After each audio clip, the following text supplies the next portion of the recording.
Welcome to Keith and the Girl. I'm Keith Malley. I'm Chemda. Let's get right to it, Chemda. I have a quick announcement about tomorrow's Silent Trailers game show. Suba Agarwal has forfeited. Oh, shit.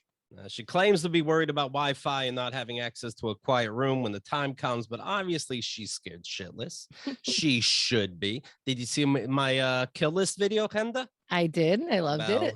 I get it. I don't blame her. Instead, bravely stepping in, Calvin Cato. Love him. Be there for the massacre, okay? Go to keithandthegirl.com/tickets for tickets and info. For free tickets, become a VIP for free today by using code FREETRIAL, one word, free trial at keithandthegirl.com/VIP. It's every show we've ever done. I mean, it's endless. And you also get free Silent Trailers tickets. And very exciting news. We were just featured in Vulture. Whoop, whoop. The dad email specifically.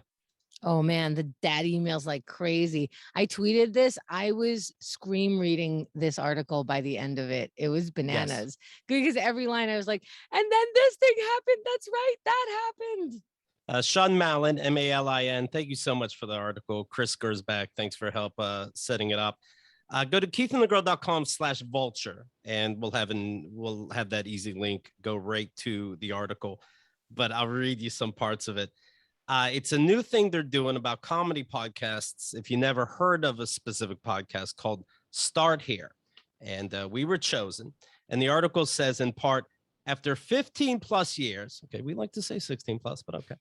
They have become the ultimate long distance runners, world champions with a stream of exhausted former rivals and podcasting's undisputed goats.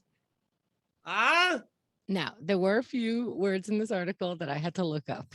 Yeah, no kidding. One of them is goats. What does goats mean?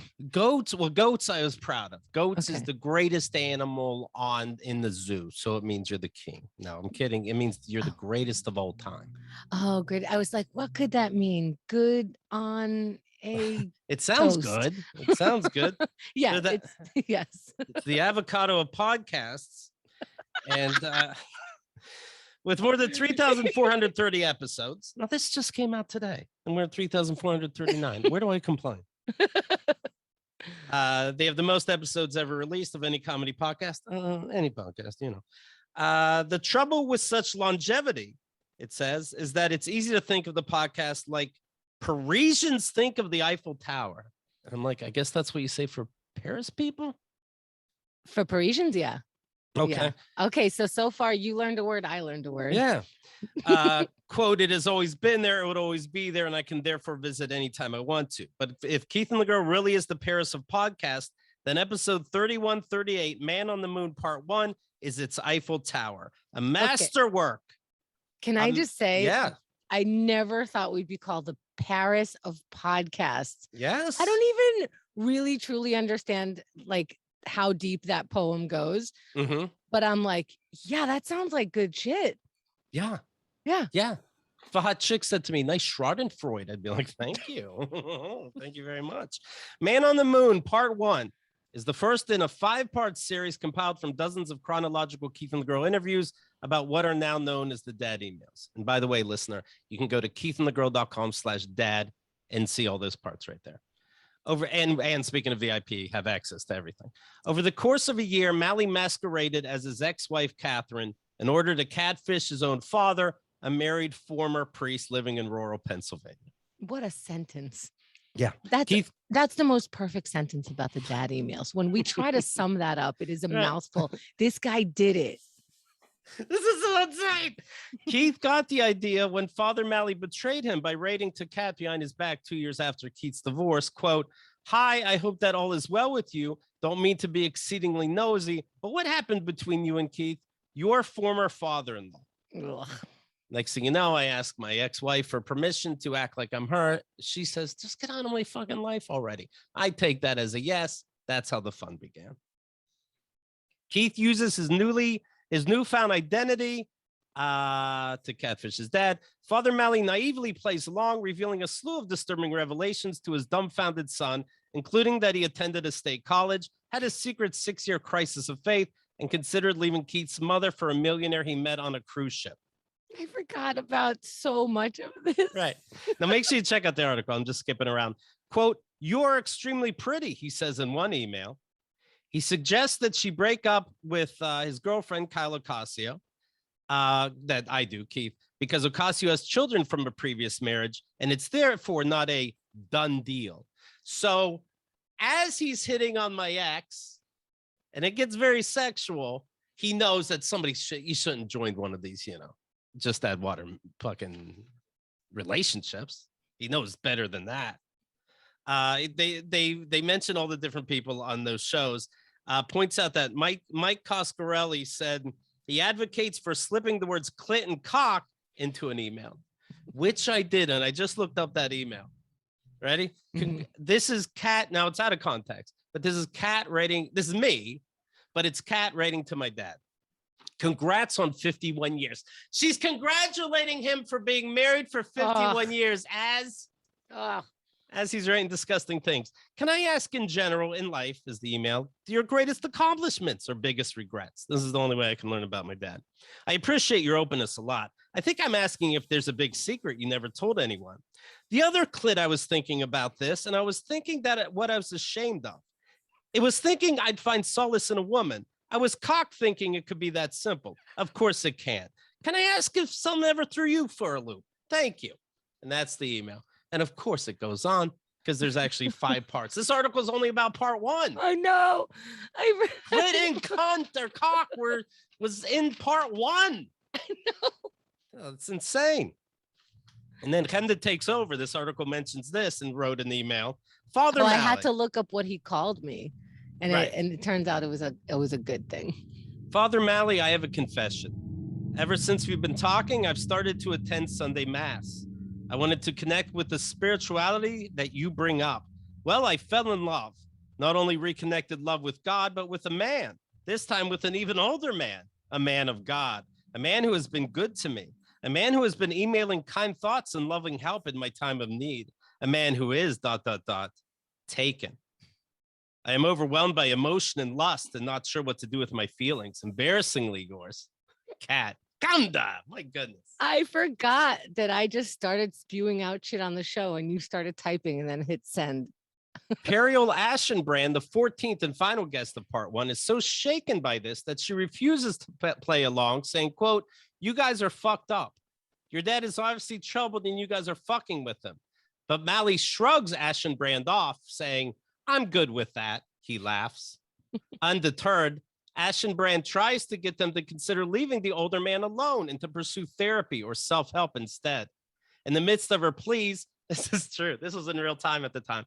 In the midst of her pleas, another email comes in.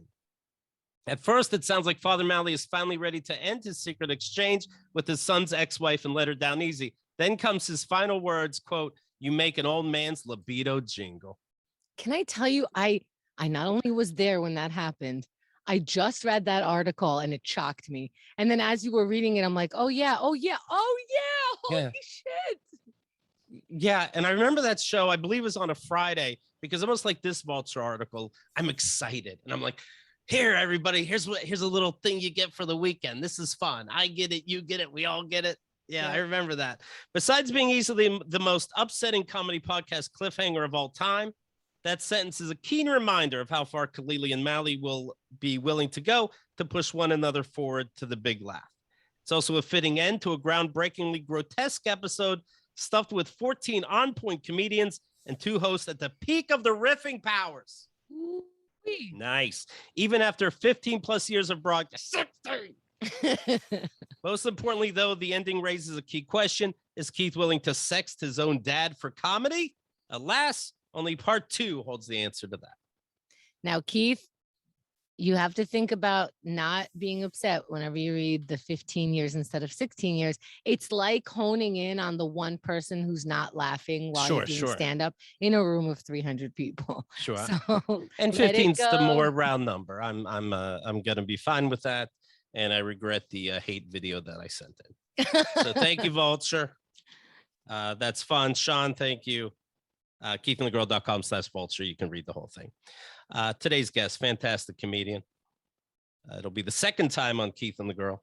Vulture named his latest special one of the best comedy specials of 2021. And they know. And by the way, it's only August and they just know.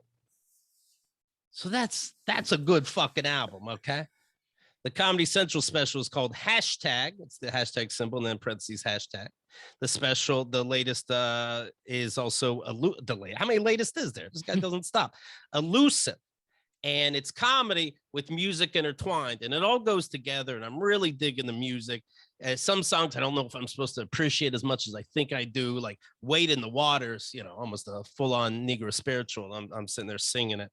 I Like You is the album before that.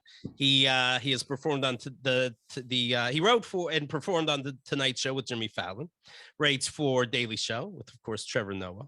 He's performed on Conan, Netflix. Well, let's get to it. Josh Johnson. Hello, Josh. Hey, how you doing? I'm doing good. Congrats on everything. Thanks so much. Thanks for having me. I'm glad you enjoy Elusive. It's It was like a labor of love, and I'm glad that it's out and that the response has been great. Like anytime a comic ventures into a different thing, it's like I already didn't expect people to really get it. So the fact that people get it and like it is huge. Yeah, you're a real musician. You are. That's no, I'm definitely not. I am helping. Now you're calling me an idiot. No, I'm not. It's just I just said I liked it a lot. No, I'm helping. Like, so I co-wrote the songs, except for the Negro spirituals. I like co-wrote, the majority of the songs, and then I was like lending my ear to like production. But I'm still working on. Like I'm really not able to like sing or rap yet or anything. So okay. I'm just happy to be around real artists. I know you've talked about this in stand-up, but the same time you were going for an interview to write for Jimmy Fallon, you're going for an interview to be a dog walker. Yeah. Ain't that the biz? Ain't that the biz? How many stand-ups do we know that get to perform on TV? They literally don't have a TV. Also, how nervous were you? Did you have both resumes in your hand, and did you hand the wrong resume? And Fallon thought he was the funniest person ever. Be wild if that's what got me the job. Like, wow, this guy didn't even do a packet. He's hilarious. And I'm thinking of the album I Like You. And, you talked about getting robbed. You get punched in the face, and the guy starts putting his hand in your pockets. Meanwhile, you're a nervous Nelly. You ended up peeing your pants, and he's so grossed out he runs away. Is that a true story? Yeah. So it's okay. You have to be very careful where you move, because there are certain spots, especially in New Orleans, that are like to be fair, even to the mugger, it's like, what was I doing? Like even when I look back on some of the things I did when I was like early in comedy and when I was just traveling, I was like, how did I not get robbed all the time? Like I was just like so trusting and like. Well, I was mugged with guns, and looking back, of course it's not my fault, but if it's just us talking, I was looking around like I'm a fucking idiot. Like I definitely don't know what street I'm on. Looking to have sex with this girl at 2 a.m. I am lost, not drunk, but clueless. Yeah, it's like I think that now I definitely move in a way that's much more deliberate. Like I'm very you stomp everywhere. Yeah, I'm very like stompy. I'm very sure about where I want to go. I've already got plugged into the Google Maps. I don't go anywhere after 2, I mean, that is so unfortunate and so difficult to be in the now. Like that is how you're always like, I will not be a victim at this moment and this moment and this moment. Right. Yeah, I mean, I could also, I started taking, not even related to any sort of altercation, but just out of curiosity, just general interest, I started taking jujitsu. And I'm not good at all. I've been strangled many times. I have yet to get the better of anyone in any form of training. Right. But do you tell them in training, like, you're supposed to give me confidence? That's a big thing. I've seen movies. Look, nah, I would rather just take all the chokes until I got one. I don't even need to choke anyone. Once I can finally avoid a choke, I'll be like, wow, I'm really on my way. You know, Right. I did get strangled that last time. Somebody's strangling you in real life. You're like, joke's on you. You'll see. You'll see one day I'll come back stronger. What was that the first time that you got punched in the face? No, I've been punched in the face many times besides that, before that. Mm. When was the first time you got punched in the face? Because in your stand-up, you say if people keep breaking your lease, you're the problem. What do you keep doing to get punched in the face? This is the thing. Okay. So some of it is not my fault, but I definitely, even in elementary school, I had little like tiffs here and there that I definitely didn't not start. Like as much as I walked away being like, I can't believe that's how things ended, I was also needling, you know, like as much as this could be like, okay, why are you messing with that bigger kid? I was also like trying to prove a point in my own head. So I had not like several, like to the point where I would like I had a horrible life, but just like there were times, especially looking back, where I'm like, oh, this is what you do to get punched, and I'm doing it right now. What's that thing so that people listening know this is what Okay. you do? Yeah. So I'm trying to remember exactly how it started, but one time in grade school, I think a kid said something to me that I just didn't like, and so I just started like roasting him, but it wasn't roasting in the way of like, oh, we're all in on the joke. It was just me like going at him. And he wasn't as good with words as I was, so he just started getting upset. And I watched him stand up. I watched him walk over to me, still didn't move, still just kept talking wild. And then finally he punched me, and I was like, yeah, I don't know how I thought it was going to end. Right. With the standing O. Oh, he's standing. Yeah. Oh, I'm on the fucking floor. And you told the story. How old were you when you got when a guy came up to you and said, give me your phone, just yelled it to you? And you knew, like, yeah, I better give him my fucking phone. I think I was like, I had to have been like 21. Ooh. Ouch. Because I was also just like, oh, this is not what, like, some you, especially as you get older, even, you know, everyone has to do it in their own way. But I just feel personally as a man, there are people I size up sometimes, and I'm like, yep, that's his will be done. Okay, he's much larger. My girlfriend will say, and I would assume joke, but she said it more than once, like, I like you have my back, and if I get in trouble in the street, you'll take care of it. But I also know she doesn't mind speaking her mind. And I've said early on, I'm like, just so there's no confusion, I will have to see both sides. Yeah. I will have to see both sides before I'm willing to get knocked the fuck out, if that's okay. There was a time, so I dated this person very briefly. We're talking about, like, dated is even a strong term, because we went on a few dates. But the thing that really ended things between us was because we were at like a bar, and I don't normally go to bars in general because I don't drink. And so I'm either at a bar for a show or a friend's birthday or whatever it is. But I'm rarely there because it was like my idea. But we're at this bar, and this woman walks past her and bumps her. And as she bumps her, she doesn't like really spill the drink on herself, but she like spills a little bit. Right. And so she's like, hey, you know, like, watch where you're going. And this woman who's obviously like built, like it's there's no way that she could ever contest this woman at anything. This like, she looked like an Olympic athlete, and she turns around, she's like, oh, sorry. And so like, she said sorry, but she still said in a way that she wasn't sorry. Then the woman that I was with. But also, in all fairness, watch where you're going isn't saying anything either. Right. Yeah.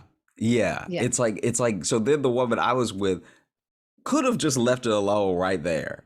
Right. But then she was like, no, what are you gonna do about? And I was like, oh no, this is like, I don't even know where this is going. Because usually when someone, even if they give you just the lip service of like, oh, sorry, you let it go. You know, no real harm was done. I've seen Kyle be in that situation. I punched myself in the face just to end it.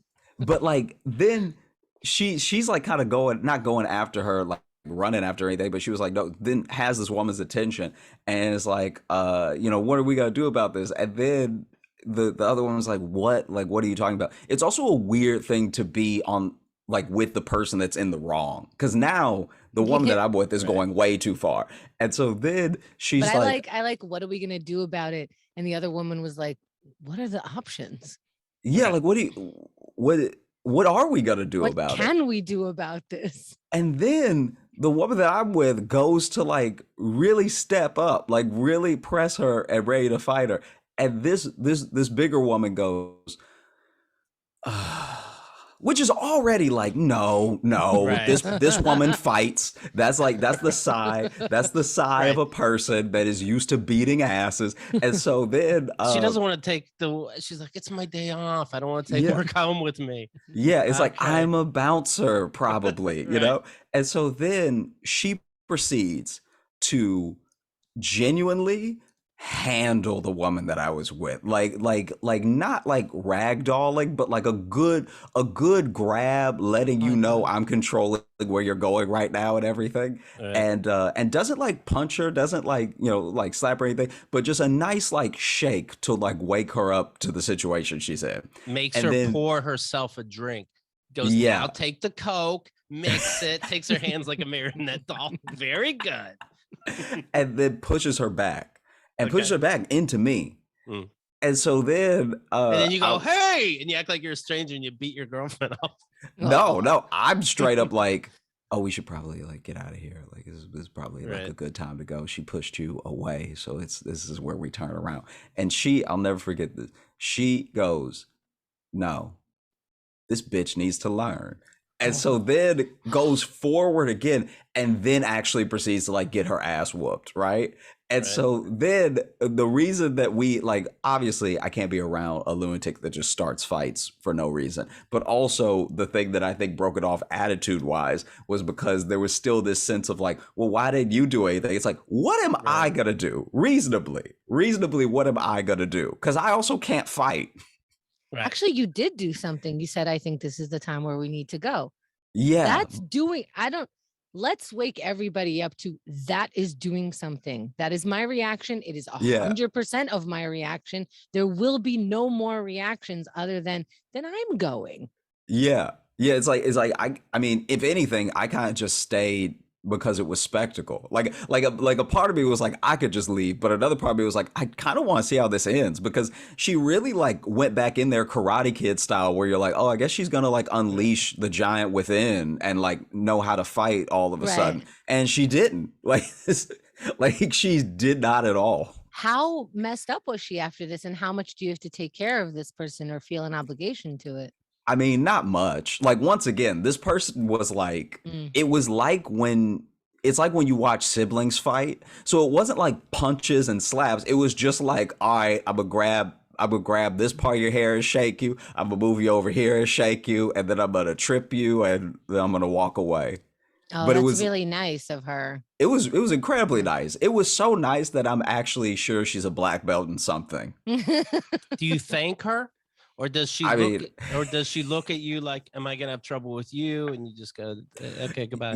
She actually did not look at me at all. Okay. And I feel like that was another indication of like, this is the wrong one. All right.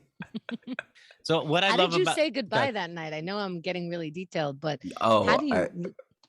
I was just like, what did you expect me to do? She's like, I don't know. You could have done something. I was like, you could have done something. Like, let's not.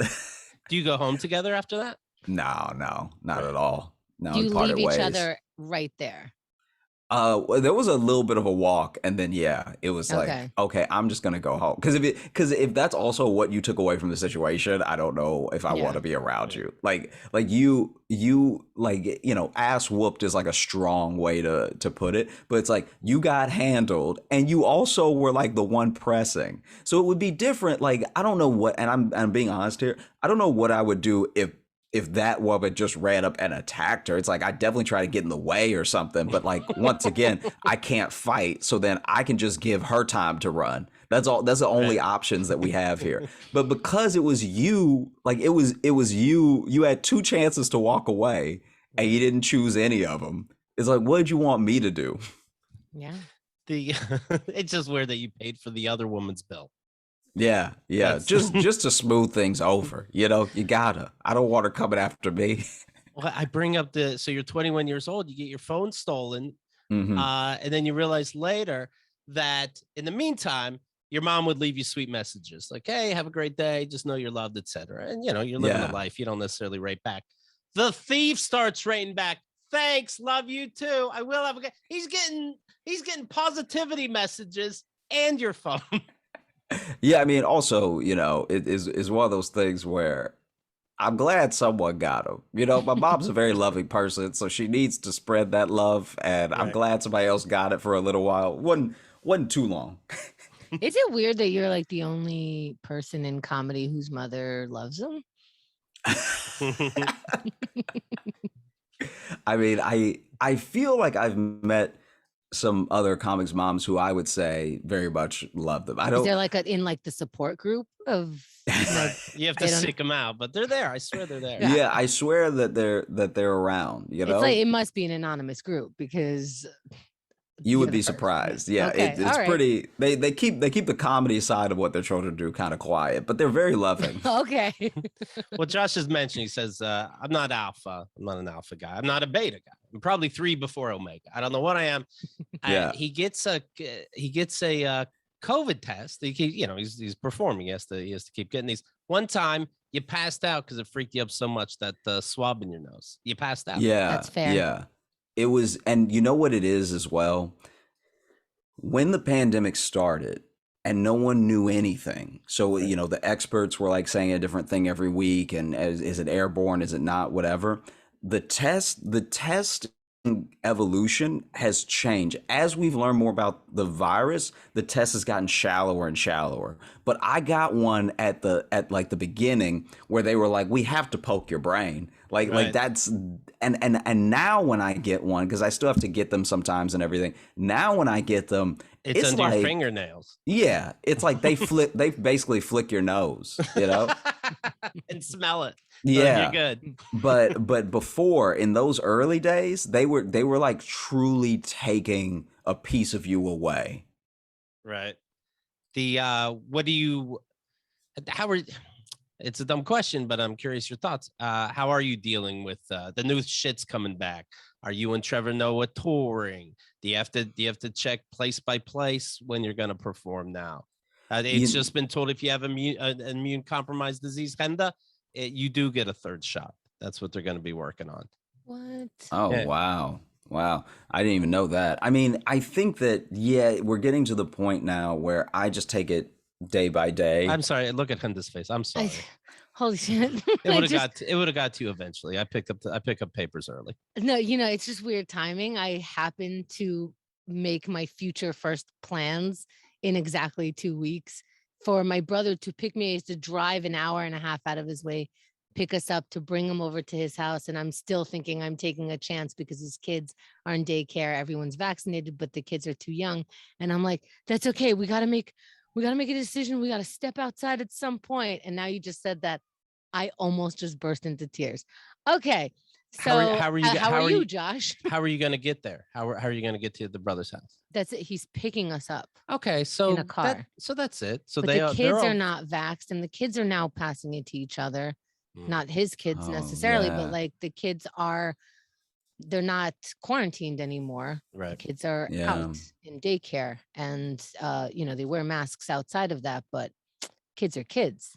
Call your doctor again. When they say immune compromised, also like Henda's the real deal. But I know. Oh, thank you. I really think there should be like an award behind me. She's the real deal, autoimmune style. I'm comparing it to everybody who seemed to be autoimmune diseased, so that they can get the vaccine up front. I never knew. Everyone I knew apparently has diabetes.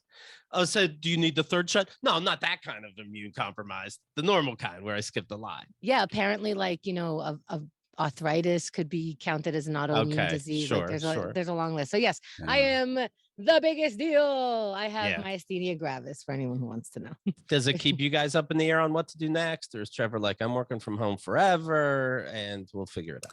I'm not always privy to anyone else's plans on like the team and everything. I can only really speak for like the touring that I do, and I kind of take it day by day in a sense of where are we planning to go, what's it looking like there, like a week out Right. before we're supposed to be there, and then when I get there, what does it look and feel like? And so so far I'm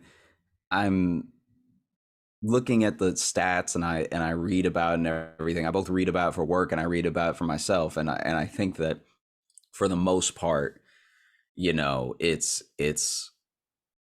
one of those things where you have to make those adjustments. And I think that with people not really getting vaccinated at the rate that we hoped as well, it creates a surreal like new normal where it's like maybe you will have to worry for the next like couple years about everything that you do 2 weeks out, and maybe it's going to become so normal to be like have like a slight breakthrough infection past vaccination that it almost becomes like flu season, where people are like, oh yeah, I got COVID, so I'm not coming into the office for a week. Right. Like I would hate for that to happen, but it looks like the trajectory that we're on. Yeah, it's not looking good. The other day we of course played the audio from Dr. Chet Hanx, and he said, hey, make sure to tomorrow morning as soon as you can get your vaccination on. Psych, you don't know what's in that shit. If it ain't broke, don't fix it. I'm just stay home if you're sick, this kind of thing. He doubled up on it, and I'm just fascinated with him, so I know it's a goofy guy I'm talking about. But he said 99% of you motherfuckers wouldn't use a shampoo that's not FDA approved, but you're willing to get some experimental government injection. Now, I don't want to act like I know these $5 words like Vulture does, but shampoo isn't regulated by the FDA, Chet. But okay. I mean, the thing that is it's one of those things to me that I guess could have been infuriating if depending on your outlook, it can be infuriating, but I actually do find it funny because FDA approved is just the newest. Like if you cared about it not being FDA approved, you would have been saying that the whole time. But people have only really been saying that for the last 2 weeks. And it's because someone finally made like a truthful point that now people who are either vaccine hesitant or anti-vax can say, because now being anti-vax is like, an ostracizing type thing. But it's like when you think about what's FDA approved and what's not, because I know Tobacco is FDA approved. well, it's even about what's not approved, because I know so many people who are both into fitness and into like combat sports and stuff like that. Almost none of the protein powders are FDA approved. Right. Like, and actually to get it FDA approved, it actually has to be harming people first, because that's the only thing that's going to make the FDA look into it.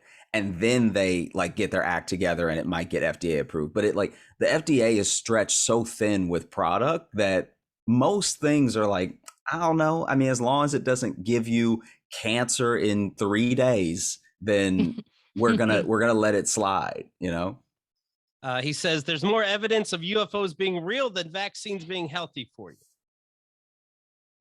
I don't think that's true. I don't think that's true. If you die because of COVID, I guarantee you didn't have the vaccine. I don't think what Chet is saying is true.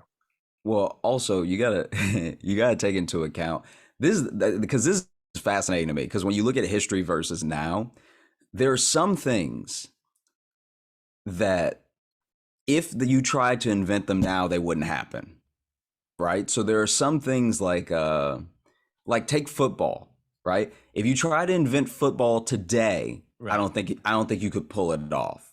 To me, it's mind blowing, because there are whole people who think that spanking a kid is child abuse, but will let them play football, which is literally ramming their head into another kid over and over, sometimes twice a day. And it's like, so you think that this thing is child, but like being on the team for like 8 years is not. And so I think that if you brought what football is to someone in truth now, it could never take off again. But because it took off in a time where we knew less about it and it's so ingrained in the culture, it's not going to go anywhere. Yeah, and I'll end up telling somebody, hey, I don't see my kids' football games. And they're like, well, aren't you an asshole dad? I'm like, no, you're an asshole because you go. You see what's happening. Yeah, you're like pushed through the pain. Yeah. But I think that the vaccines work in the opposite way, where people actually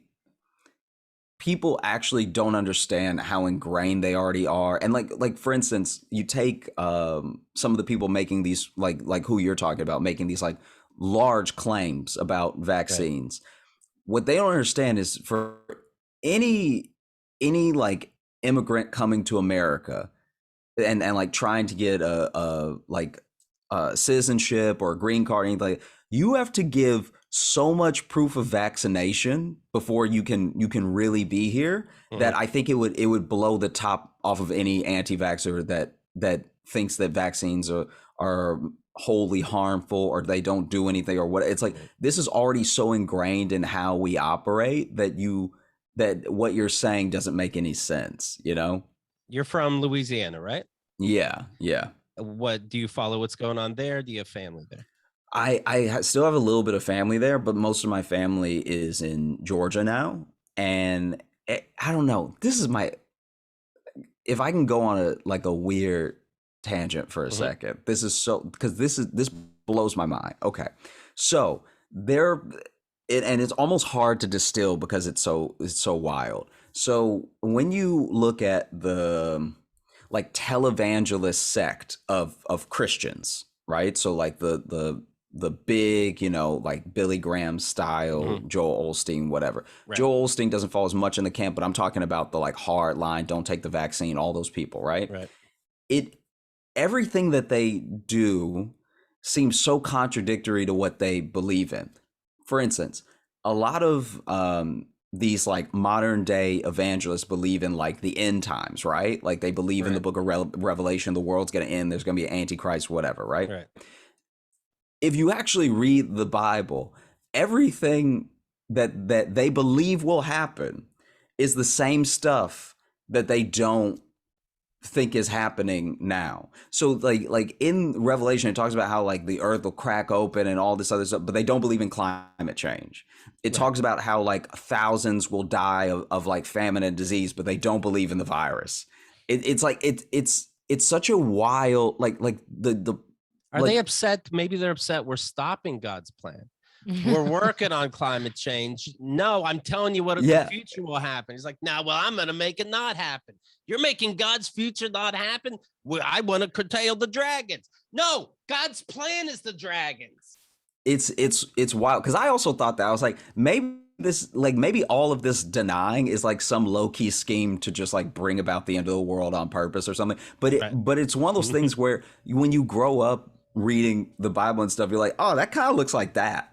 That kind of looks like if you're talking about how the earth will be plunged into chaos because like the environment's going to turn against us. It's like, well, there was a report that came out this week that says it doesn't look good for like the next 30 years. Like there's almost nothing we can do now.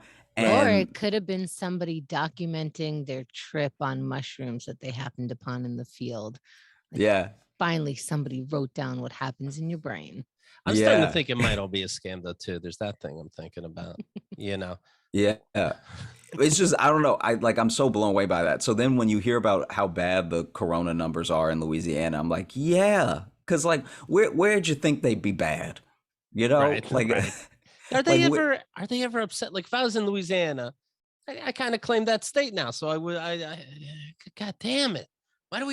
It's just understood I'm one of these states and aren't we ashamed? God damn it. Yeah, I mean, it's also like, I think that so much has been politicized in a way that's like not, it now working in conversation with people feels a lot like you ever having a fight with your significant other, and so the next thing that they do is what you pick the fight about. So it's like, it's not about that thing at all. It's just like you'll just be somewhere in the house and be like, can you move this ladder? Right. And it's like, yeah, I can move the ladder. It's just because you never do what I ask you to do. I asked you to move the ladder yesterday. It's like, oh, I'm sorry I didn't move the ladder. That's what things feel like now. It's like, wear a mask so that we can slow the spread. And it's like, well, I'm not a liberal cuck. And it's like, Right. yeah, no, but no one is saying that you Right. that you are like. Well, you know what? During during the pandemic, you went to Home Depot to buy an axe because you don't know how crazy things are gonna get. Stop it. Yeah. And Yeah. then you say the point, like, I'm not the only one with this idea because there's no natural sized axes left for me. I had to get a huge, I can't even pick it up axe. Yeah. Like it was okay. So the axe, Yeah.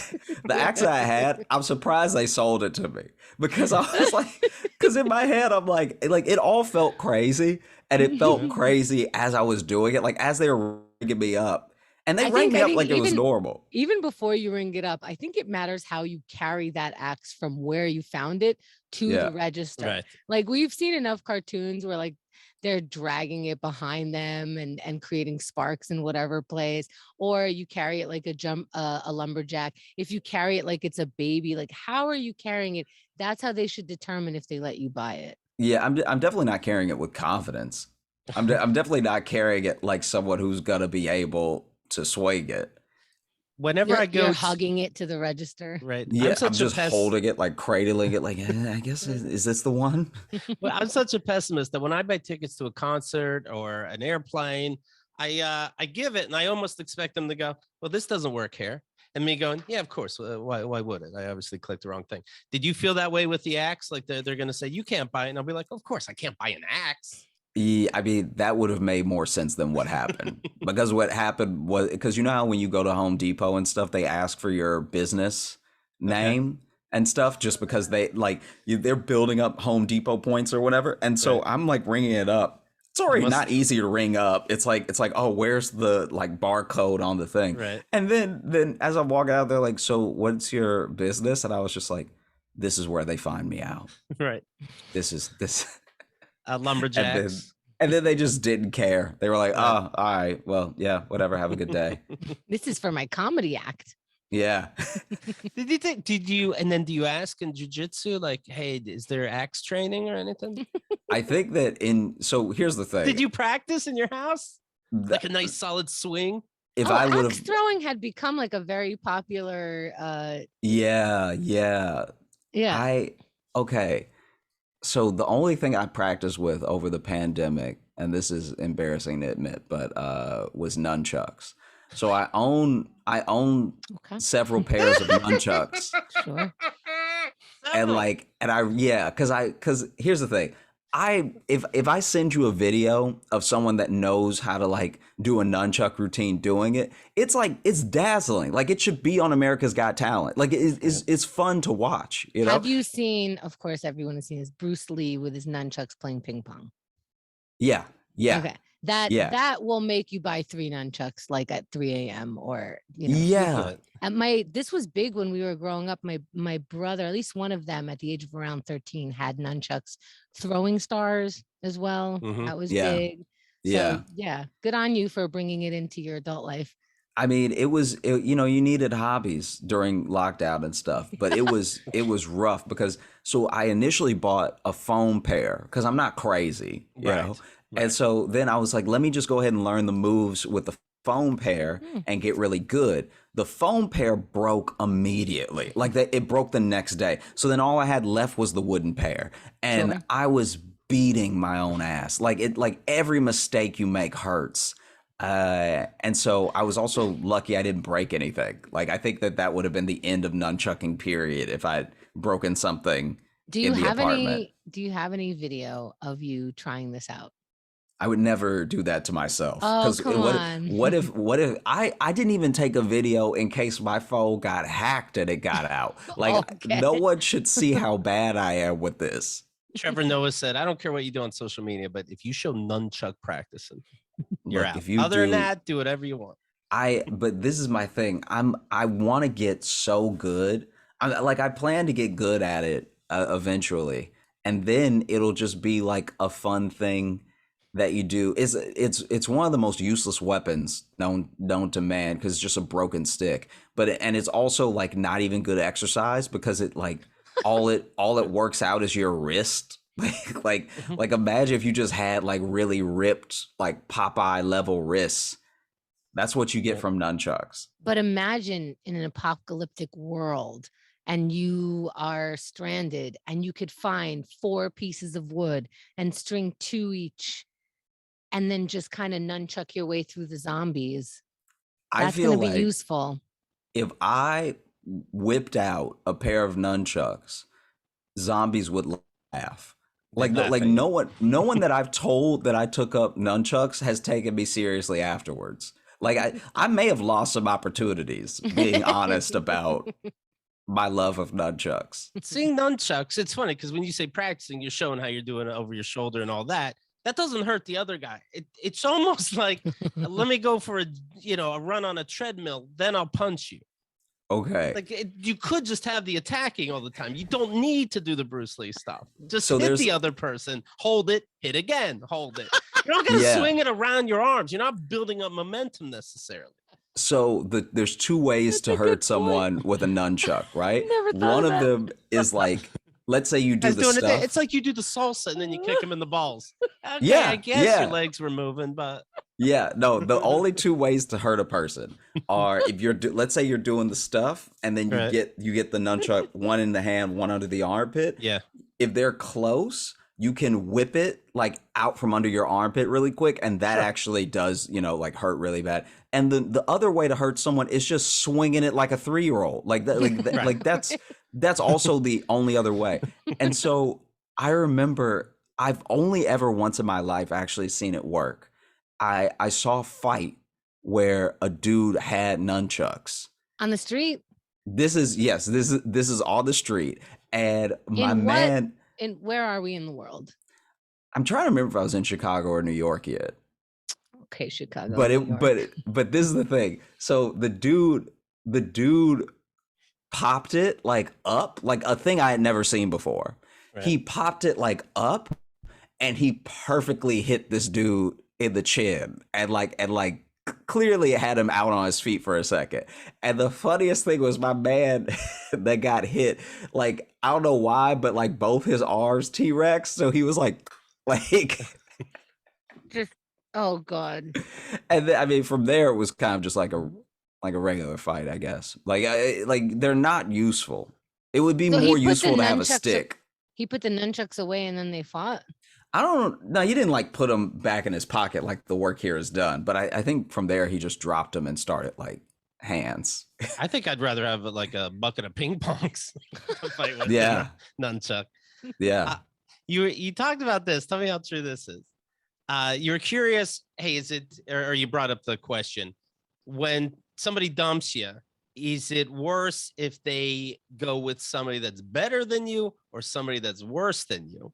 Like to me, speaking of these dad emails, my ex-wife, she's married now, but to a woman. So now I don't even have to look in at myself. I'm like, I didn't even have a chance. I'm a man. So that's convenient for me. Yes, he finds every way to not look at himself. Yes, exactly. So I thought I can get better by seeing what my ex is with, but turns out I don't need to look at that shit.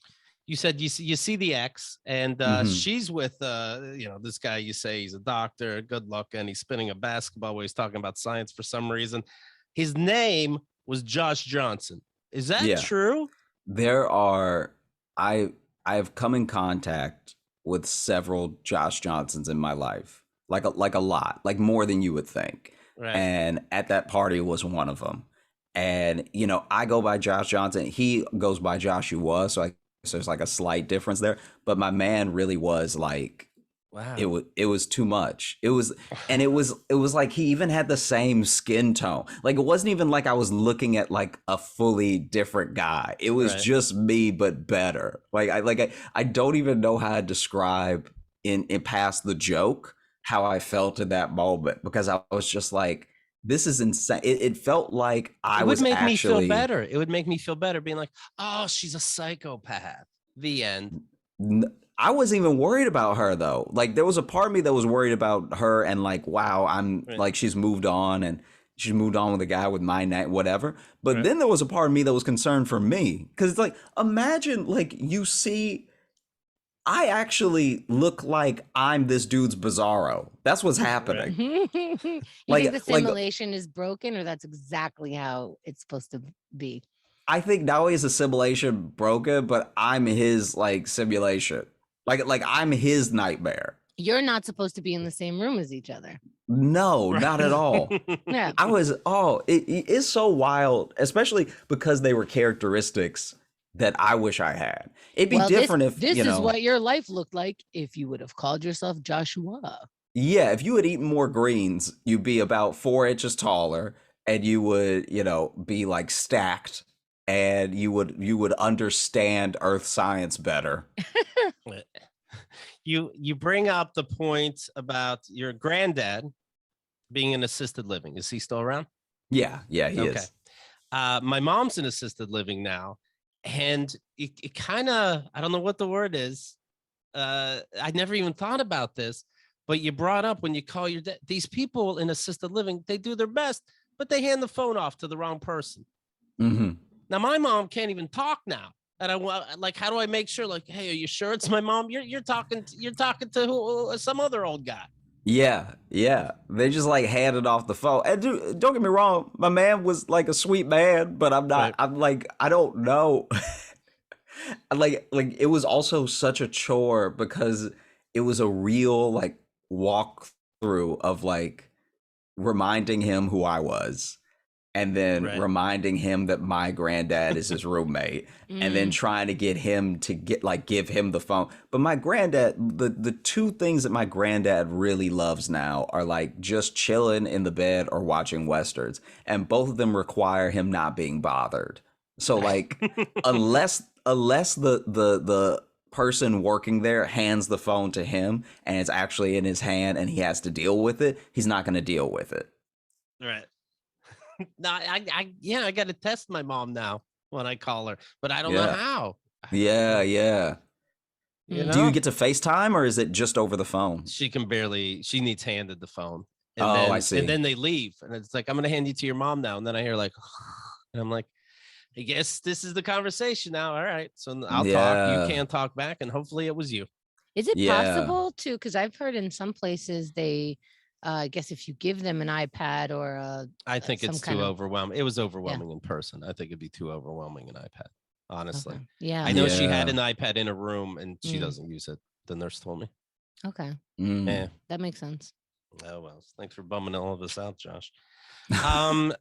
Britney Spears, I feel like this kind of goes with it. Britney Spears does not have her dad as her conservator anymore. What? He, of course, will still have a conservator, but big deal was she didn't like that it was her dad, which I can understand. Who is it? Her fourth husband? We don't know just yet, but everybody's fired. Chemda, was that necessary? Wow! After everything she's been going through, are you also slut shaming, or is there a new term for you, marriage shaming? Very good. Didn't you just get divorced? Yes, it did. Keep going. I was just going to say, I follow Britney Spears on Instagram now, ever since I heard she was there topless. And she always stands by this tree and kind of looks at the camera like, she doesn't say anything. She just moves around doing thirst traps. And I'm like, oh, what's Britney going to say about it's trending that you're free? And she wrote, simplicity at its best. Here I am, a white collared shirt. I smoothed my cheeks a bit, but I didn't have to retouch this pic at all. I just had a good hair day, I guess. So if you're curious what's going on with the conservatorship and how does she feel, now you know. So the best of luck. Thank you for keeping us posted on Britney's life and pretending like it's not you that cares. I'm invested now because the world got invested. I think your stand-up's very good. Congrats on everything. I mean, thanks, man. No, I mean, thank you for tuning in and like enjoying it. That's the hugest part. What it's all about. He brings up white inventors. Is like, picture these white inventors being around today and being like, what, black people are using this shit? Yeah, I didn't make it for them. All right. The microwave is for white dinners and old asparagus. It's not for your hip hop BBQ. That goes in the oven. I mean, if anything, the dude who made the oven would be way more racist than the dude that made the microwave. Oven's way older. But I feel like during that part of your stand-up, that the crowd was a little hesitant. They couldn't tell if is this, can they laugh at this? Which way is it racist? And what I liked about that, you know, compared to the other laughter that jokes got, I love that it's kept in anyway. I thought it was fucking brilliant. You know, the Wright brothers getting on a plane, figuring out, learning about airports and all this, and going, wait a minute, why do we just pass a black guy in the front? I thought that was the back. You kept it in. Is there something to trying out your material and taking what the crowd thinks? And is there something to going, fuck it, I want this on an album. I know it's good. And it is.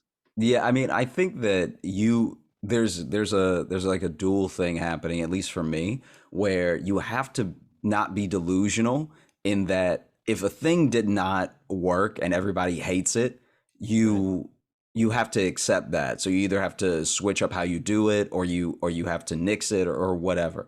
But if you really believe in something like deeply and you find it funny, and you know other people might even find it funny with time, because you also have to, I guess, take into account that like when I recorded this, there were still lots of protests happening. There was still like when I recorded this in 2020, it was at like not the height, but like not far off from the height of like racial tensions and people feeling weird about not knowing that like black people weren't allowed in public pools, and like people were waking up to so much stuff that I think that for some people in the crowd, they like it just reminded them of the stuff that they were maybe embarrassed that they didn't already know. And here I am doing like a made up premise about a thing that might have happened. It's like, I think it was not, I think if I had done that joke in like 2018, 19 or whatever, that same crowd might have had a very different reaction. Sure. You know? And did it remind you that you had an all-white crowd? Go ahead, Quinta.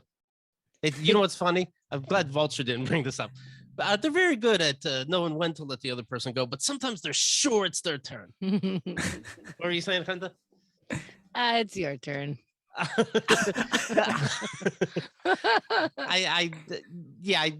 like that. I like that you kept it in. I know, like in my stand-up, I know I've said like maybe a punchline didn't get a big reaction, and I'm like, no, I know you're wrong.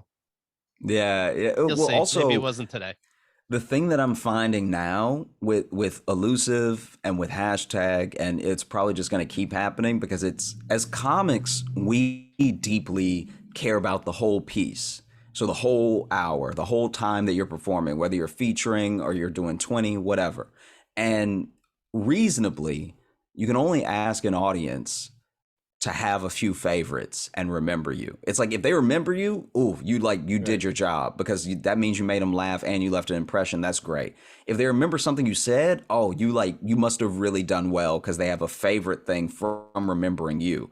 And if they have a couple of favorites, then like, what more can you ask? Because obviously I remember my whole hour because I wrote it and I believe in it, but I can't ask another person to believe in and love and remember the whole hour. And so you don't control what takeaways people have. So you can just do your best. And I found both with hashtag and with Elusive, people's takeaway jokes that they remember the most, that they love the most, have like really surprised me, because it's something I don't get to decide, you know? Right. And isn't that the best, when they pick something that you didn't necessarily pick? You're like, I knew it was good because I put it in, but okay, that one, good. Yeah, it's like, wow, y'all love the middle. Like you watched to the beginning, which got you to the middle. All your favorites are like, in the middle or towards the end. But it's like such an odd, I don't know, it still blows my mind that it's something I guess I didn't really get the realization to until I started having lots of things coming out. But that's one of the reasons that I also left it in there. Not just because I believe in it and I think it's funny. It's like, it wraps up the joke and the thought that I started with, but also, I think it's going to be someone's favorite. I love it. I love it all. Here's what you do. You get the latest stuff. Check out the Comedy Central special hashtag. Listen to the album Elusive. The music's great as well. That threw me at first. I was a little nervous, but it's a good job. And of course, the other album, I Like You. Yeah, I don't know if you'd use that as a blurb. I'm just saying it was great. Yeah. I mean, you can get the album and the mixtape wherever you listen to music, and then hashtag actually just premiered on Paramount Plus Oh, cool. yesterday. So yeah, so it's there on demand whenever you want to watch it. All right. Do you answer DMs? I do indeed. Oh. We tell people I have a podcast called The Josh Johnson Show, and we tell people either to write in to the email at joshjohnsonshow@gmail.com or to just DM Logan Nielsen and I. Logan Nielsen's my co-host, and then we answer, fan questions, or we talk about topics that they suggest to us sometimes and stuff. So I'm in it. All right. The website is Josh Johnson Comedy. Take a look there. Say hi. All right. That's it. We'll see you guys tomorrow for Silent Trailers. All tickets and info are at keithandthegirl.com/tickets. Don't forget, of course, when it comes to social media, you see something that you like, you click like. It's that easy. Follow us everywhere, including YouTube and Reddit, where we post shit that you've never seen or heard of in your entire fucking life. Okay. Josh, great seeing you again. Congrats on everything. Thank you so much. Yeah, good to see you too. Thanks for having me.